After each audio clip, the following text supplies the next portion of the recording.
This video is brought to you by Mubi, a curated streaming service dedicated to elevating great cinema from all around the globe. Get a whole month free at Mubi.com/Karsten. Hey everybody, welcome back to another What I Watched This Month March edition. I started this month with Coco, a talking gorilla. This was obviously a part of my Monkey Mondays challenge, and it was good, but a little disappointing. I think it's more interesting to think and talk about this than it is to watch it. It felt pretty straightforward and easily digestible, but lacked a pulse that would have made it a bit more interesting. I guess I kind of just got exactly what I signed up for with this one, nothing more, nothing less. Then I watched Wings. This is a movie about a woman who struggles to live a normal life after her experience in the military, and it's one of those movies I struggled to really get a grasp on until the end, which made me appreciate everything that came before it. It's very introspective and mysterious, mostly driven by an amazing central performance by Maya Bulgakova, and while I find some of it to be a little chilly and hard to connect to, I was very moved by the end. I guess one way of putting it is if you like Paul Schrader movies, you'll really dig this one. Then I watched The Conversation. Man, there is nothing like discovering a new all-time favorite. Yeah, maybe The Godfather and Apocalypse Now are better movies, but I think this might be the first Francis Ford Coppola movie that cut deep for me.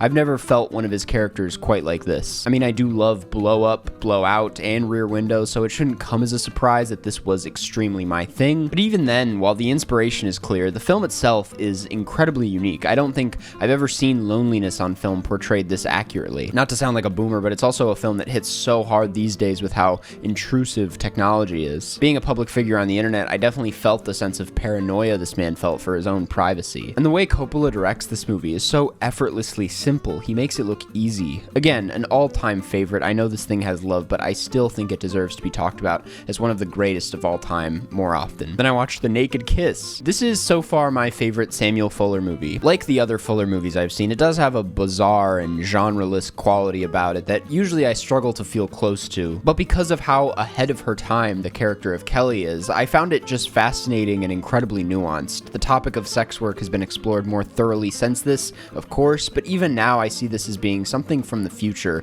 both in the form and in the content of the story. Then I watched Breaking the Waves. I'll be honest, I'm at a point in my life where there are certain Lars von Trier movies that I just dread watching, but know deep down are essential. I've come to realize that when I was first getting into film, I embarrassingly dismissed his films and his whole shtick as just edgy, provocative filmmaking, which I can understand why I came from that place. But the more I've learned and the more I've watched, I've come to realize not only how honest and human a lot of Lars von Trier's work is, but how miserable they are. Breaking the Waves especially is anything but edgy. It's a really devastating watch. And it's devastating because Lars von Trier understands romance, and he breaks that idea apart and exposes its ugliest and most destructive sides. He only achieves what he does here by understanding what romance is, which adds a whole level of depth to his films that I just didn't appreciate beforehand. It is a film that I think works mostly thanks to Emily Watson's central performance, a risky performance that I don't think a lot of people could pull off, that she manages to bring a shit ton of weight to. It is just a heartless movie. It's just depressing to watch after a while, but I can't deny how much it moved me. It's a powerful one. And I watched Dunstan Checks In. This was obviously for Monkey Mondays, and you know, it's not a good movie, but it's for the kids. It's a perfectly whatever movie for kids about an orangutan in a hotel. Once I warmed up to it and the bits started to get good, I was into it. I can't lie. But did I kind of forget I watched this?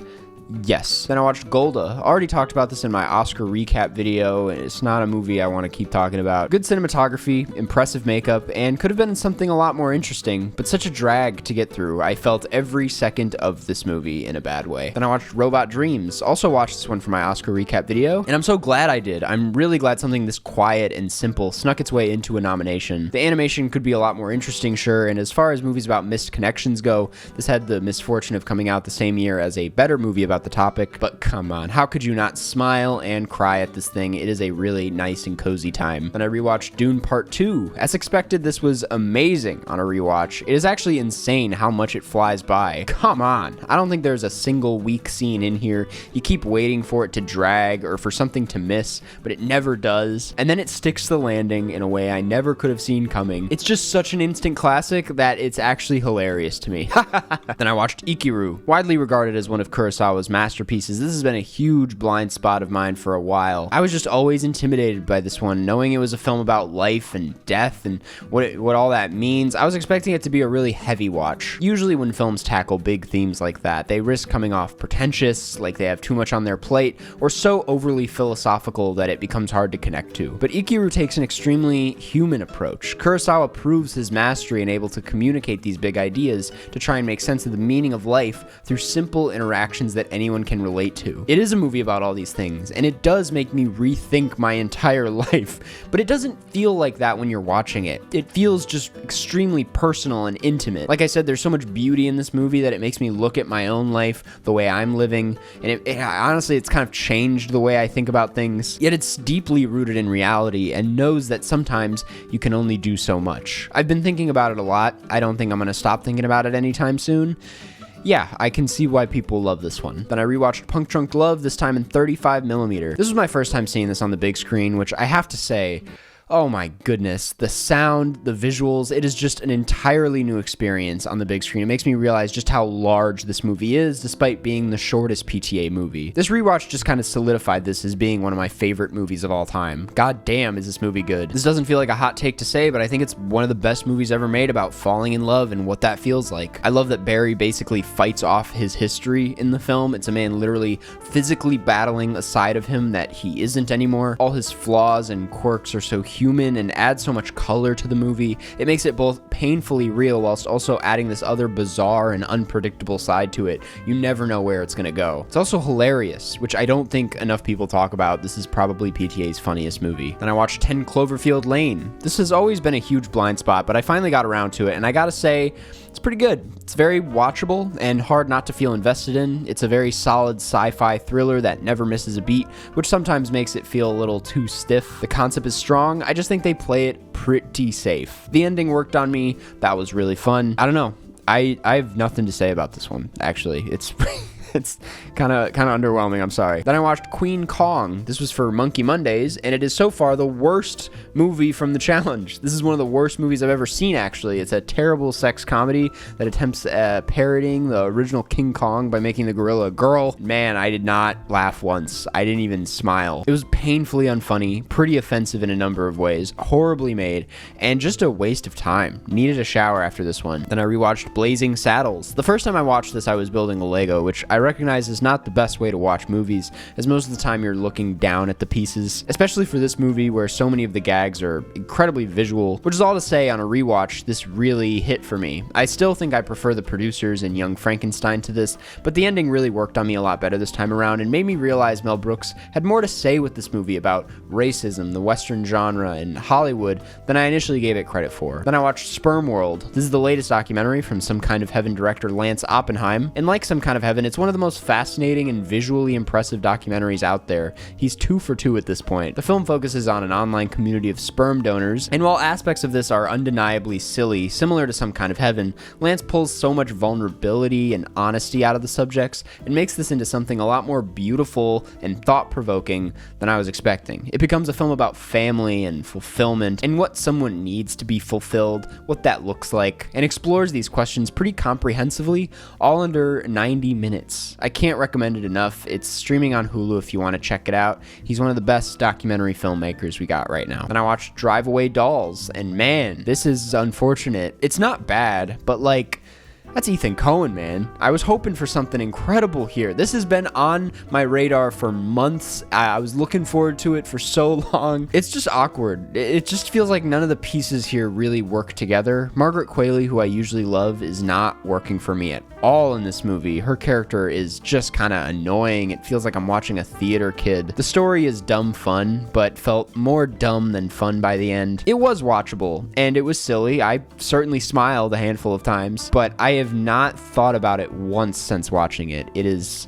one of the most forgettable movies ever made. And I watched The Best Years of Our Lives. This, weirdly similar to Wings, is also about a group of World War II veterans who struggle to re-enter society. And unlike Wings, this takes a much bigger approach. I mean, this is an epic, near 3-hour beast about pretty intimate moments, and it works. For being nearly 3 hours, I didn't feel its length at all. The film is so compelling, and the scenes play out in such a way that 20 minutes will go by in a snap. It's really impressive stuff. Some really powerful performances, too, that felt noticeably more layered for the time. Speaking of it being ahead of its time, even today, a movie like this would feel pretty risky and hard to watch for a lot of people. I think it still packs the same punch that it does today as it did back then. It is probably just the most comprehensive look at PTSD that I've seen in a movie. Very special one. Very sad one. And I watched Problemista. You guys know me, big Julio Torres fan, so obviously I really ate this movie up. I can't remember the last time I laughed this hard, this consistently in a movie theater. To see his unique style at this scale in a feature-length format was so exciting. I hope he makes a few more movies where he gets to flex that style a bit more. Tilda Swinton eats up every second of screen time. She's so funny in this movie. I can't remember the last time I saw a movie where Tilda Swinton got to do this much, this weirdly. I really loved it, but I thought I would love it even more. There are certain bits here that don't land. The Craigslist thing went on for way too long, and the emotional punch at the end didn't work for me as well as I wanted it to, but these are just nitpicks at this point. I really enjoyed this. It was super up my alley. More comedies like this, I'm begging you. Then I rewatched After Hours. This is the third time I've seen this, and it still holds up. Still love it and consider it one of Scorsese's best. I never thought about how Catholic it is until now. I mean, it's literally a guy being punished in absurd ways for wanting to have sex. And I think when you look at parts of this through that lens, it becomes really funny and really interesting. And I watched a bunch of Ghibli movies I had never seen, including Pompoko and Marnie Was There, The Secret World of Arrietty, Tales of Earthsea from Up on Poppy Hill, Nausicaa, The Valley of the Wind, Ocean Waves, Princess Kaguya, and then I rewatched Princess Mononoke for Monkey Mondays. I just talked about and reviewed all of these movies in my Ghibli ranked video, so instead of repeating myself, you should go watch that video. I worked so hard on it. Thanks. Then I watched Immaculate. Already talked about this in a video that you should watch, but I thought it was fine. It was fun and stupid and ridiculous. It could have been so much better, and I have barely thought about it, but it feels like the low-stakes 90-minute horror film that I've been wanting to see more of. I would be so happy if Hollywood made more of these and less of these. Then I watched The Battle of Algiers in 35mm, and this was a really intense experience. I can't remember the last time I was this immersed in a film. It took until there was about 30 minutes left for me to remind myself I was in a theater with a crowd of people. The cut of this thing is so interesting and, again, intense. There's so much urgency, and the footage is all so real that I didn't believe I was watching a movie, which I think is an incredibly powerful feeling for something like this. Like La Haine and Do the Right Thing, it left me buzzing with energy. The intensity of what's on screen is incredibly contagious, and Morricone's score is just incredible. There's nothing like it. I recommend everyone makes the time for this one. It's riveting, thought-provoking, and essential. And I watched Kung Fu Panda 2. This was for my Monkey Mondays challenge, and admittedly was the first actual monkey movie I've watched in a while. I know that I'm watching movies with apes. We're gonna count it, okay? Please just let me count it. And yeah, it's kind of crazy that I've seen the first Kung Fu Panda like 20 times, but never went past it and explored the rest of the franchise, which has so much more to offer, clearly. It's crazy how much more serious this one takes its story.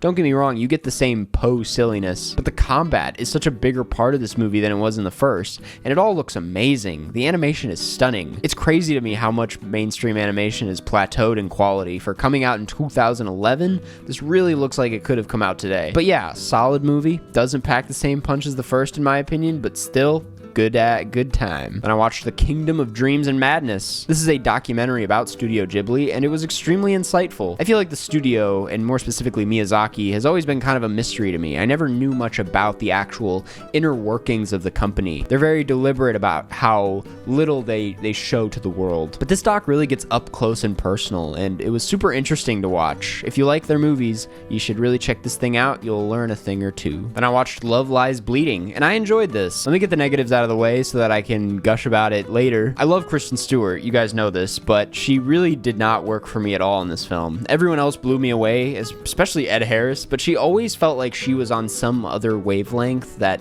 wasn't working for me. I'm pretty sure this is a hot take. I just wish she did more in the film than what she was doing. I feel like all the Kristen Stewart-isms that people make fun of her for, I've usually been able to avoid those and not really notice them, but here they were on full display and it kind of got in the way for me. The ending also just does not work for me. Wanted it to work, I can see it being fun on paper, but the way that it played out was goofier than it was heartfelt. It seemed like a big joke and like it was trying too hard to make you go, what what the fuck? Rather than do something truly out there. But that is a lot of negativity for a movie I actually enjoyed watching. I was pretty thrilled by this by the halfway point. It's such a delicious take on the revenge film that I think adds so much to that genre. The cinematography is gorgeous, finally a modern film that knows how to shoot a sex scene seriously, and it's gross in all the ways I wanted it to be. Some of the nastiest teeth ever are in this thing. Really enjoyed this though. Definitely check it out while it's still in theaters for a fun time. Then I finished the month by watching You.